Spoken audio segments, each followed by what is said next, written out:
ఇప్పుడు మీరు చూస్తున్న గణేష వచ్చేసి ఉప్పల్లో పెట్టారు. ఈ సెట్టింగ్ అయితే బాగుంది. ఇక్కడ లక్కీ డిప్ కూడా తీస్తున్నారు. 51 రూపీస్ అంట. 51 రూపీస్ కట్టి ఒక స్లిప్ ఇస్తారు. అది తీసుకెళ్ళి మనం లక్కీ డిప్ దాంట్లో వేయాలి. ఆ బాక్స్లో గెలిచిన వాళ్ళకి హోండా యాక్టివా ఇస్తారంట. ఇంకా ఒక 10 ప్రైజెస్ కూడా ఉన్నాయి. గణేష్ అయితే చాలా బాగుంది లోపల.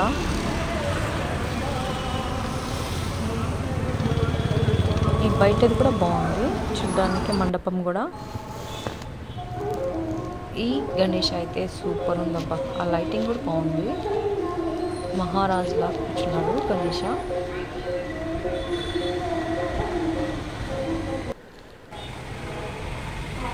ఆ ఫినిషింగ్ ఏందో ఒక మెటల్తో ఏదో తయారు చేసినట్టుంది, మట్టిదైనా కానీ చాలా బాగుంది.